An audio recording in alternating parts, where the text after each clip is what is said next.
حضرت انس بن نضر رضی اللہ تعالیٰ عنہ ایک صحابی تھے جو بدر کی لڑائی میں شریک نہیں ہو سکے تھے۔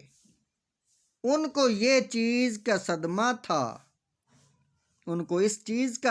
تھا اس پر اپنے نفس کو ملامت کرتے تھے کہ اسلام کی پہلی عظیم الشان لڑائی اور تو اس میں شریک نہ ہو سکا۔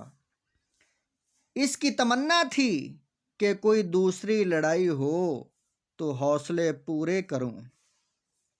اتفاق سے احد کی لڑائی پیش آ گئی، جس میں یہ بڑی بہادری اور دلیری سے شریک ہوئے۔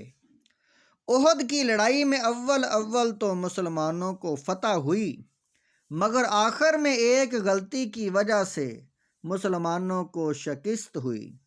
وہ غلطی یہ تھی کہ حضور اکرم صلی اللہ علیہ وآلہ وسلم نے کچھ آدمیوں کو ایک خاص جگہ مقرر فرمایا تھا کہ تم لوگ اتنے میں نہ کہوں اس جگہ سے نہ ہٹنا، کہ وہاں سے دشمن کے حملہ کرنے کا اندیشہ تھا۔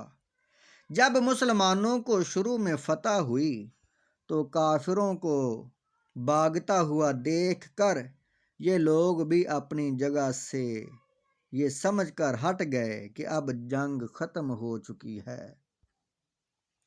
تجویز، متعین، پرستش، بندگی، پیرو فرما بردار، پیچھے چلنے والا، دلیری، جرأت، ملامت کرنا، برا بھلا کہنا، اس لیے بھاگتے ہوئے کافروں کا پیچھا کیا جائے اور غنیمت کا مال حاصل کیا جائے۔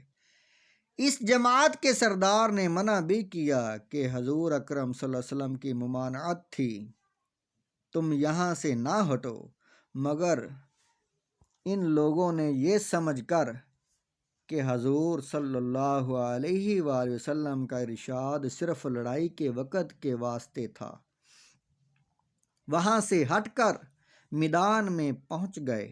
بھاگتے ہوئے کافروں نے اس جگہ کو خالی دیکھ کر اس طرف سے آ کر حملہ کر دیا۔ مسلمان بے فکر تھے، اس اچانک بے خبری کے حملے سے مغلوب ہو گئے اور دونوں طرف سے کافروں کے بیچ میں آ گئے، جس کی وجہ سے ادھر ادھر پریشان بھاگ رہے تھے۔ حضرت انس رضی اللہ تعالیٰ عنہ نے دیکھا کہ سامنے سے ایک دوسرے صحابی حضرت سعد بن معاذ رضی اللہ تعالیٰ عنہ آ رہے ہیں۔ ان سے کہا کہ اے سعد، کہاں جا رہے ہو؟ خدا کی قسم، جنت کی خوشبو احد کے پہاڑ سے آ رہی ہے۔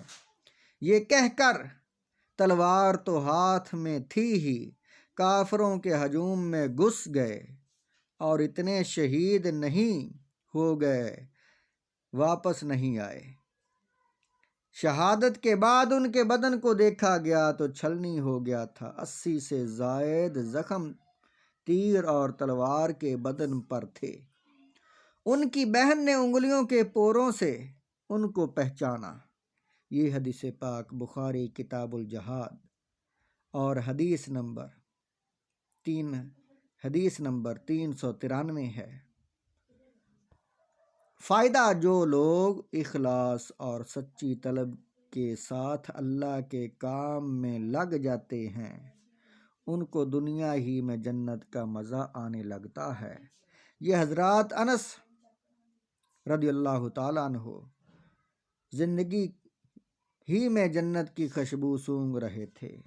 اگر اخلاص آدمی میں ہو جائے تو دنیا میں بھی جنت کا مزہ آنے لگتا ہے۔